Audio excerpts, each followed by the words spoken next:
Queen Vex Solar was not a monarch who believed in second chances. Across the 17 systems of the Culbreth Dominion, her name carried weight, the kind that made seasoned warriors check their weapon charges twice and junior officers reconsider their career choices.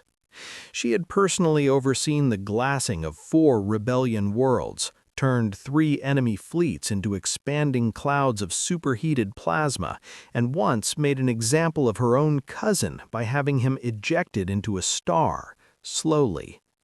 The message was clear. Mercy was a weakness she had surgically removed from her personality sometime around her 3rd century of life.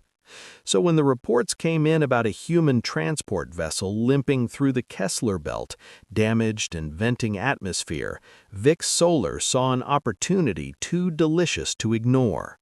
Humans. The word itself had become something of a curse word among Dominion soldiers 3 years into this war, and somehow, impossibly, these primates from a backwater planet were winning, not just surviving, winning. They had turned the Battle of Hesperian Gate into a massacre, theirs being the side doing the massacring.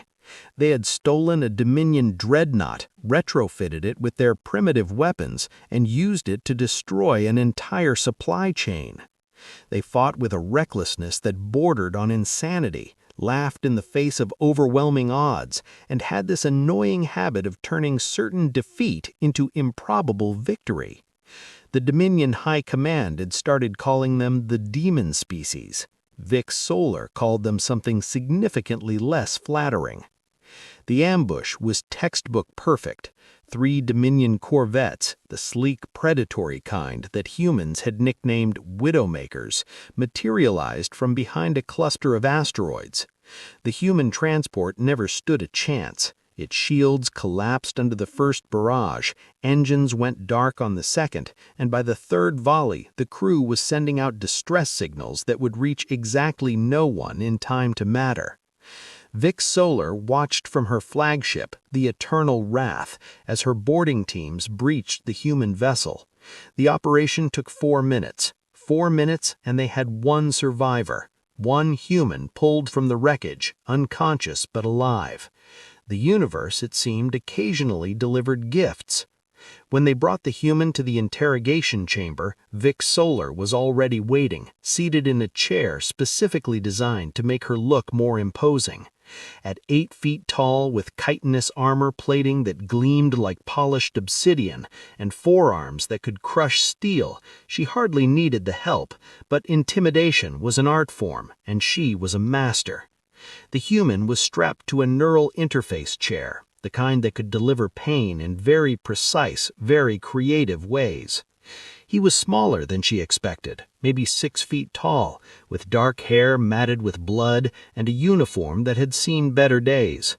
His identification tags read Marcus Webb, Cargo Specialist, USS Perseverance. Nobody important. Vex Solar leaned forward, her mandibles clicking in what passed for a smile among her species. "Human," she said, her translator converting her words into that crude Earth language. "You are going to tell me everything. Fleet positions, supply routes, command codes, tactical algorithms, everything. And if you cooperate, your death will be quick." The human's eyes fluttered open. Brown eyes, unremarkable, scanning the room with what should have been terror. Instead, he looked at the neural interface cables connected to his skull, looked at the 2 guards flanking the door, looked at Queen Vex Solar herself, and did something completely unexpected. He snorted, an actual snort, like he was suppressing laughter. Vex Solar felt her secondary heart skip. "You find your situation amusing?" Marcus Webb, Cargo Specialist and apparently comedian, met her gaze with a grin that had no business existing on someone strapped to a torture device. Sorry, he said, his voice rough but steady. "This just, the whole evil villain setup you have going on here. Very theatrical. I'm betting you practice that lean, right? The menacing lean? That is a solid menacing lean." Silence filled the chamber. The guards exchanged glances. This was not protocol. Prisoners were supposed to beg or cry, or at the very least show some basic survival instinct. They were not supposed to critique the decor. Vex Solar activated the neural interface. Pain receptors fired. Most species would have been screaming within seconds. The human grimaced, his jaw clenched, but the grin never entirely left his face. "You will break," Vex Solar said coldly. "They all do." Marcus took a shaky breath, sweat beading on his forehead. "Oh, I'm sure you believe that, Your Majesty. But here's the thing about humans you guys never seem to get. We're really, really bad at knowing when we're supposed to quit." The Queen increased the intensity. The human gasped, his body straining against the restraints, but his eyes, those insufferably calm brown eyes, stayed locked on hers. "See, you think you've captured me," Marcus said through gritted teeth. "You think this is an interrogation, and that's just adorable." Vex Solar stood, her full height casting a shadow over the prisoner. "Explain." The human's grin widened, blood trickling from where he had bitten his lip. "First, though, I gotta ask, does the whole no mercy speech come before or after this part? Because I've heard you guys love that speech."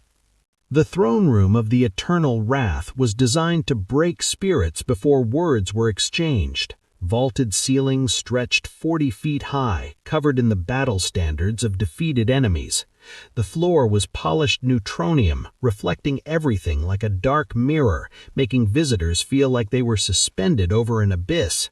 And at the center, elevated on a platform of carved obsidian, sat the throne itself, a monument to conquest built from the hull plating of destroyed enemy flagships.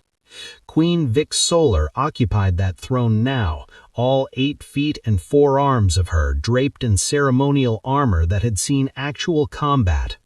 Around her was the court, military advisors, security chiefs, and various officials who had learned that disagreeing with the queen was an excellent way to shorten one's lifespan. They had moved Marcus Webb from the interrogation chamber to here, a change of scenery that usually prompted immediate cooperation. He was still restrained, now in gravity shackles that kept him kneeling, but the cargo specialist seemed more interested in looking around than showing proper fear. "Wow," Marcus said, craning his neck to take in the battle standards. "Someone's been busy. What is that, like 50 flags? 60? Do you have a guy whose whole job is just keeping track of the flags?" Commander Thorax, the Queen's chief military strategist, stepped forward. He was Indo-Dravian, built like a tank with scales that could deflect small arms fire, and a tactical mind that won 17 major engagements. "Silence, human. You stand before Queen Vex Solar, sovereign of the Culbreth Dominion, breaker of worlds, flame of vengeance." "That's a lot of titles," Marcus observed. "You guys ever think about just using a nickname? Like Vix works, short, punchy, easy to remember." Thorax's mandibles clicked in irritation. "Your flippancy will not save you." "Not trying to save myself," replied Marcus cheerfully. "Just making conversation, prisoner-captor bonding, team-building exercises." The Queen leaned forward, her forearms spreading in a gesture that had preceded the execution of countless prisoners. "Let me tell you what I know about your species, human. 3 years ago, we made first contact with you. We offered you a simple choice: join the Dominion or be eradicated. Your government chose poorly." Marcus tilted his head. "See, I remember that meeting a bit differently. Pretty sure you guys showed up, said submit or die, and our ambassador told you where you could stick your ultimatum." Thorax's mandibles clicked in irritation. "Ambassador Chen's exact words were recorded before we destroyed his ship." "Yeah, Chen always had a way with words," Marcus said, something darker flickering in his eyes before the grin returned. "But you were saying something about how great your military is. Please continue. I love a good war story."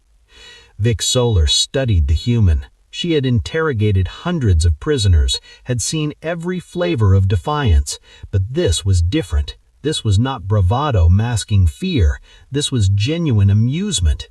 It was infuriating. We expected your primitive species to fall within weeks. Instead, you have proven to be an infestation. At the Battle of Proxima Gate, you somehow destroyed a superior force using ships that should not have been combat capable. At the siege of Arcturus Station, you held for 3 months against impossible odds. At Kepler 7, you turned one of our own dreadnoughts against us. How? Marcus smiled. You really want to know? I'm demanding answers, not asking permission. Okay, Marcus said, shifting in his restraints, since you asked so nicely. See, the thing about Proxima Gate, we didn't have superior firepower, we had inferior